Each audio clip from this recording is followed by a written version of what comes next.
Merci. Alors, à défaut d'air frais, on va essayer de vous apporter des idées fraîches dans cette présentation. Donc, je vais essayer de vous faire voir un maximum de choses en tandem avec Vincent. Alors, sur le festival proprement dit, quelques chiffres. La fréquentation, enfin, les organisateurs n'ont pas été très bavards en ce qui concerne les chiffres, parce que je pense qu'à l'œil nu, on voyait que la fréquentation était en baisse cette année, tout comme l'an dernier. Alors, ça s'explique par le fait que le festival est en pleine reconstruction et transition. Concrètement, ça s'est traduit par une baisse d'environ 4% des dossiers déposés, mais avec des disparités très fortes, puisque la creative effectiveness a cru de 34% et le film de 29%. Donc certaines catégories sont appelées à mourir et d'autres plutôt à se développer. Du point de vue du nombre d'inscriptions françaises, ça a suivi le même trend, avec finalement un palmarès moins français que l'an dernier, avec 59 statuettes contre 70 l'an dernier. Alors, juste quelques points un peu business avant de rentrer dans la créativité. Donc, comme je vous le disais, c'est un festival qui continue sa mutation. Si les chiffres sont globalement en baisse, les inscriptions des pays Chine et Inde ont augmenté, donc ce qui prouve qu'on élargit le scope. Et puis, il y a de nouveaux entrants et de nouveaux publics. Donc, il y avait une délégation chinoise par l'équivalent de la ACC chinoise qui faisait des tours traduits et des workshops spécifiques et des conversations avec les membres du jury chinois, donc une présence assez notable. Du point de vue des exposants, il y avait également TikTok qui était présent dans le nouvel espace CLX, qui est un espace de rapprochement entre l'entertainment et les marques. Et puis, il y avait toute la diversité des nouveaux acteurs de la publicité, puisqu'il y avait par exemple Roundel, qui est l'offre publicitaire qui a été lancée récemment par Target, l'ancienne américaine. Donc vraiment du média traditionnel, de la tech, mais aussi des nouveaux entrants. Dans le palmarès, le trio gagnant sans surprise en termes de statuettes, c'est premièrement Burger King, avec un grand nombre de campagnes présentées, on va en voir quelques-unes. Nike, que j'ai sacré King of Cannes parce que c'est sur 2 campagnes qui s'est illustré sur le podium. Et puis Ikea, on va le voir également. Dans les news, Havas a annoncé avoir racheté une agence à Los Angeles et lance une agence à Paris autour de sa nouvelle enseigne qui s'appelle The Address et qui est là aussi axée sur le rapprochement entre entertainment et marque et influenceurs. Les Lions ont également fait l'actualité. C'est un palmarès, un contre-palmarès qui score les agences candidates, les campagnes candidates, dont la fiche technique est paritaire, dont la direction créative est féminine ou dont le COMEX est paritaire.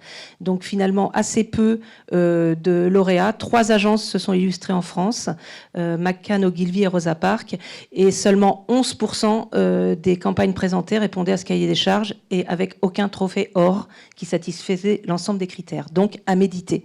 Et puis la WFA a annoncé une initiative mondiale paritaire médias, agences médias et marques sur la digital safety. Donc là aussi, c'est également une transition dans le marché. Et puis la présence de plus en plus forte d'équipes annonceurs, de campagnes qui sont présentées directement par des annonceurs et d'événements qui sont internes annonceurs qui sont créés. Donc par exemple Mondelez, P&G et McDo faisaient leur propre concours interne et leur propre trophée marketing interne. Donc l'arrivée des annonceurs, c'est plutôt une bonne nouvelle. Alors, dans les thèmes abordés, je vais passer rapidement, il y avait vraiment la question du rôle des marques, de comment elles doivent évoluer dans une atmosphère assez activiste sur différentes causes. On va le voir, ça fait partie des tendances lourdes. Et c'est presque l'idée de passer d'une marque à un mouvement d'idées, à un mouvement de valeurs et de culture. Et donc, c'est allé assez loin dans les conférences. Donc c'est aussi une affaire de conscience, de confiance, mais c'est aussi une affaire de storytelling. Et les consommateurs font confiance aux entreprises pour faire bouger les choses, donc elles doivent répondre à cette attente. Donc beaucoup de causes, mais aussi un risque qui est le purpose washing, on y reviendra. Le deuxième débat, c'était vraiment celui sur l'éthique des données. Je vais passer assez rapidement, mais c'est vraiment à travers l'éthique des données, les règles que l'on se donne et les biais des data, les biais de la créativité qui sont en filigrane, finalement, un questionnement sur le modèle de société qu'amène la Silicon Valley et l'immersion dans les techniques et dans le mindset de ces plateformes. Et puis, évidemment, la question du ciblage, de la bonne distance entre la confidentialité et la personnalisation. Alors, nos 10 tendances, elles sont toutes en anglais, désolé. On va parler inclusion, on va parler women empowerment, mais on va parler aussi un peu de fun. L'utilisation de la data de l'AI, l'advertising, les brand experience, c'est-à-dire la brand utility, les causes, la sustainability, l'émotion et la togetherness, le plaisir d'être ensemble. Donc beaucoup de choses au niveau des valeurs. La première, l'inclusion. Donc on a eu pas mal de choses et P&G, c'est vraiment a été très actif en termes de communication, en termes de projets autour de leur changement à eux, de leur révolution à eux, autour à la fois de la diversité raciale, de la diversité dans l'orientation sexuelle et dans l'ouverture aux différents publics. Donc Mark Pritchard est pas mal intervenu. Et notamment en marge du festival et hors compétition, et présenté le deuxième volet de leur documentaire qu'ils ont consacré avec Great Big Stories à leur histoire vis-à-vis des communautés LGBT, et avec une assez belle sincérité sur les freins qu'à Cincinnati, ville particulièrement conservative, ils ont eu du mal à faire avancer cette cause. Et donc, c'est vraiment, je vous invite à voir ces deux documentaires, et c'est en deux volets. Et c'est vraiment un examen critique et une transparence par rapport au blocage dans une entreprise qui sont vraiment intéressants. Et sur la communauté LGBT, il y a également LinkedIn qui s'est illustré cette année en lançant un hashtag qui s'appelle Out on LinkedIn, qui invite les gens à être eux-mêmes au travail et donc à déclarer leur orientation sexuelle. Il y a eu 300 posts qui ont été édités et plus de 20 000 discussions, notamment dans les pays anglo-saxons. Donc ça avance l'inclusion dans le monde du travail. Alors ensuite, on a 3 cas qui sont des cas liés au handicap. Le premier, c'est Tommy Hilfiger qui a mis en œuvre une collection adaptée aux handicapés. On va regarder le cas.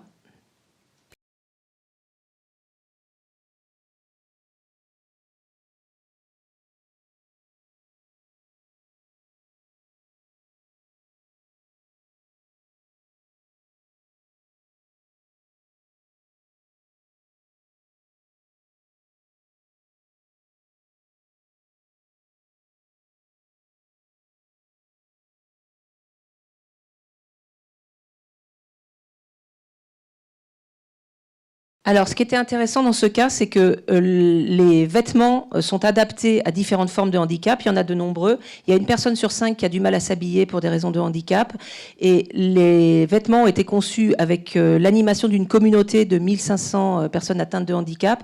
Le film a été fait par une équipe qui a des handicaps, et notamment le réalisateur est une personne malvoyante.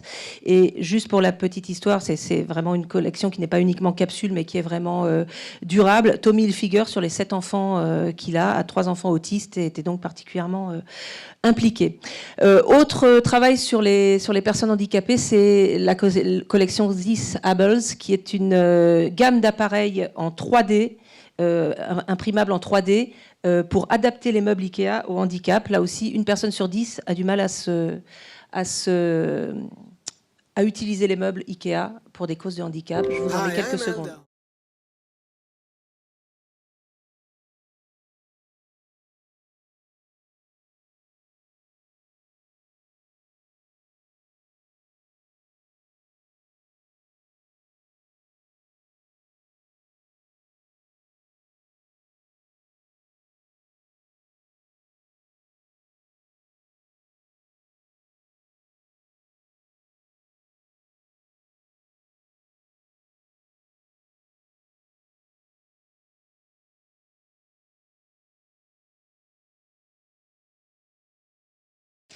Alors, je vous invite à voir l'ensemble du case, mais en tout cas, c'est une base de plans pour imprimer en 3D des accessoires. C'est né en Israël, mais ça est développé et disponible maintenant dans 127 pays. Dernière chose autour du handicap, le jeu. 33 millions de personnes dans le monde ne peuvent pas jouer avec des manettes. Donc, à l'occasion du Super Bowl, Microsoft a travaillé avec des enfants handicapés pour développer une interface.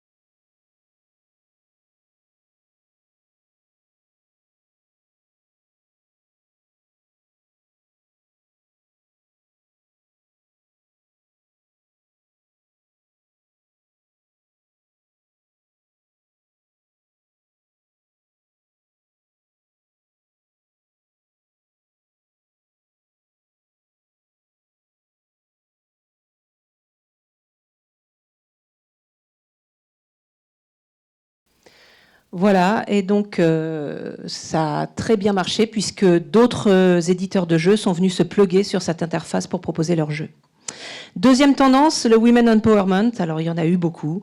Il y a eu beaucoup de prises de position, et notamment Dove, qui a été vraiment précurseur en la matière, puisqu'ils ont commencé en 2004. Et aussi la cible des femmes plus âgées, qui représentent 40, les femmes de plus de 50 ans représentent 40% de la population et ne sont représentées qu'à 15% dans les médias. Donc, l'un des projets qui a été particulièrement primé, c'est celui de Vogue avec L'Oréal, qui s'appelle The Non-Issue.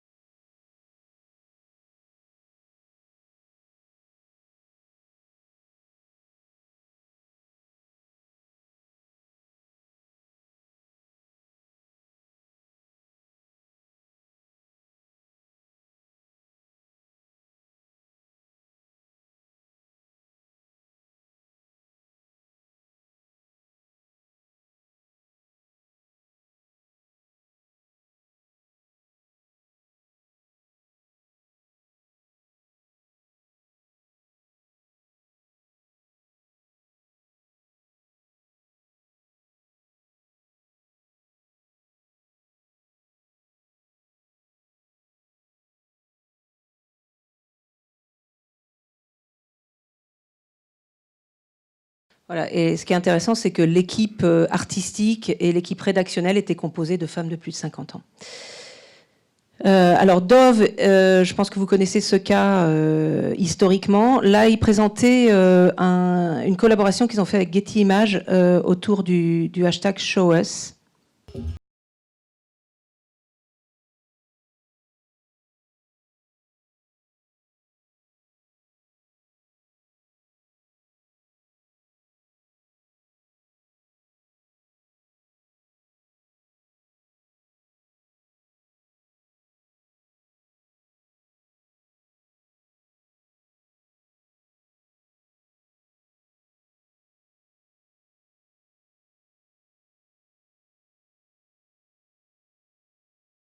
Voilà, donc il y avait cette base représente environ 5000 photos et 550 entreprises ont acheté ces photos de beauté différentes, et c'est aussi pour faire reculer les stéréotypes de beauté féminine.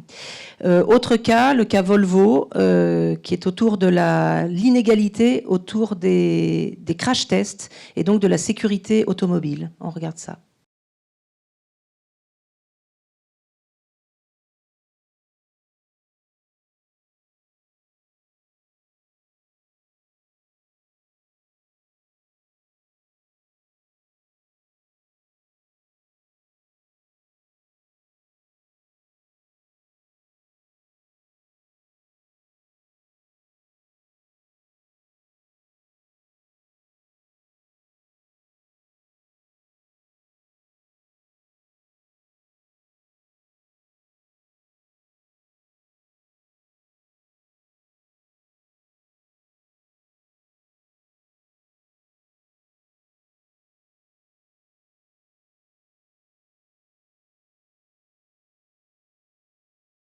Voilà, donc ces données ont été mises à disposition en open source. Et puis, dernière campagne, celle de Nike, qui s'appelle Crazier et qui est donc dans la lignée de Crazy, qu'on verra un petit peu plus tard, et qui met en cause les stéréotypes dans le domaine du sport vis-à-vis des femmes.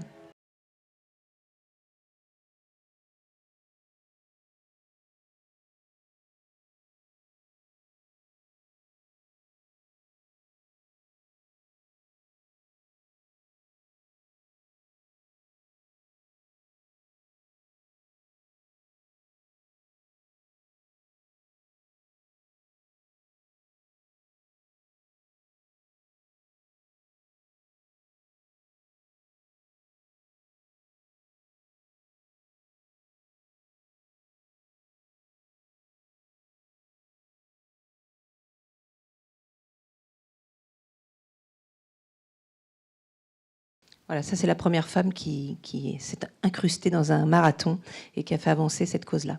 Et puis dernière chose, je pense que vous l'avez tous vu, la pub Gillette sur la nouvelle masculinité. Je vous en mets quelques secondes, qui a fait débat aux USA.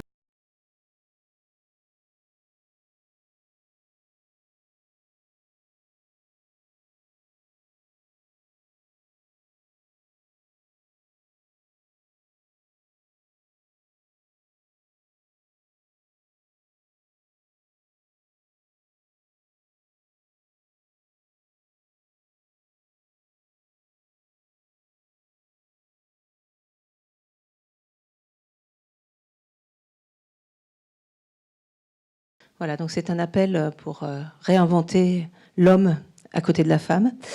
Troisième tendance, parce que les causes c'est bien, mais il faut aussi un petit peu s'amuser. Et donc Burger King, c'est bien aller dans cette veine-là. Donc le Burger King Whopper Detour, c'est un trolling qui a pour objectif en fait de faire télécharger l'appli Burger King. Alors Burger King a essayé plein de choses, notamment de faire des Whoppers gratuits, mais en fait ce qui a marché, c'est de proposer aux clients de commander leur Whopper dans un McDonald's. Donc ils devaient se localiser dans un McDonald's et commander leur Whopper et ils avaient une promotion. Résultat, 1,5 million d'applis chargées.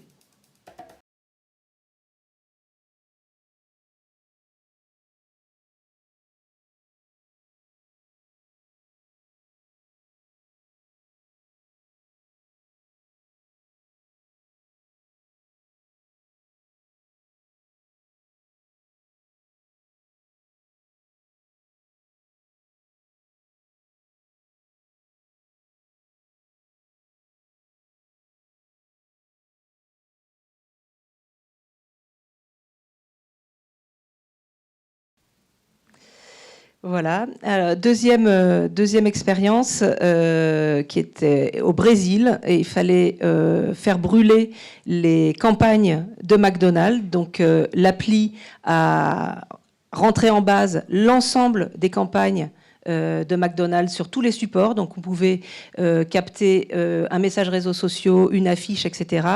Et en brûlant la campagne, on pouvait à la fois gagner des coupons et des promotions, et puis c'était aussi une façon de mettre en avant la différence de Burger King, qui est un hamburger grillé à la flamme. Je vous passe le cas parce qu'on ne va pas avoir le temps. Voilà, vous avez compris l'idée. Donc, pour s'amuser, on peut aussi faire des choses très très émouvantes à l'occasion du Super Bowl, et puis on peut décider de ne plus annoncer sur le Super Bowl. C'est ce qu'a fait Skittles, qui a mis son budget publicitaire Super Bowl dans l'établissement, dans le lancement d'une comédie musicale dont le claim était la publicité "C'est pas bien".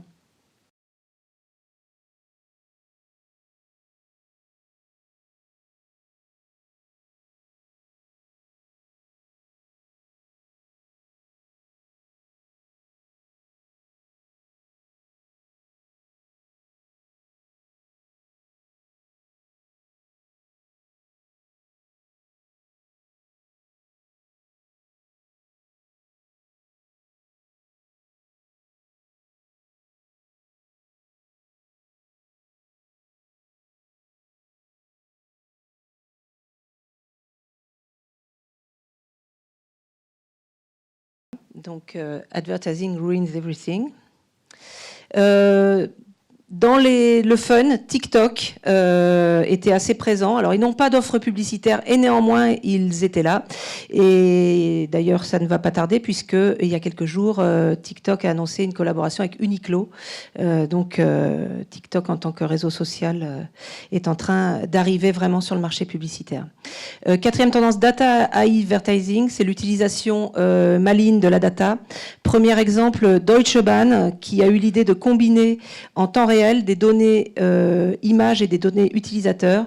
L'idée est de comparer les destinations qui font rêver avec des paysages très voisins en Allemagne et de comparer le prix pour voyager très loin et pour trouver le même paysage en Allemagne. J'espère que c'est clair.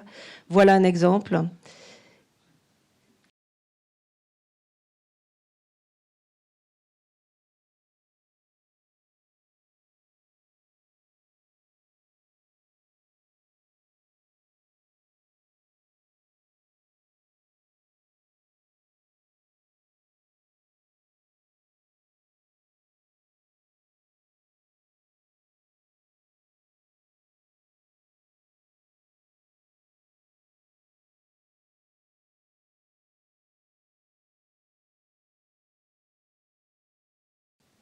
Voilà, donc ça combinait des comparatifs de prix en temps réel, et ça, c'était une première technique.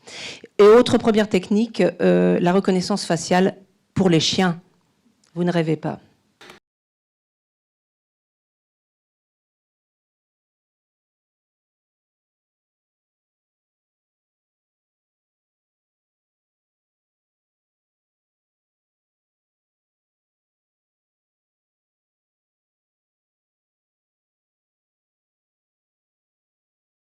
Et ça marche. Cinquième tendance, l'advertising. Donc, il s'agit toujours d'être au bord de la ligne. C'était déjà une tendance assez forte l'an dernier. Avec Narcos en Thaïlande. Alors, la censure thaïlandaise est assez dure et elle interdit toute image de drogue, de sexe et de violence. Alors, avec Narcos, c'est un petit peu compliqué. Donc, l'équipe a filmé leur entrevue avec le responsable de la censure qui leur a dit, en fait, il faut que vous enleviez les armes, il faut que vous enleviez le sexe. Et ils ont pris ça au pied de la lettre puisqu'ils ont, ils ont fait ça.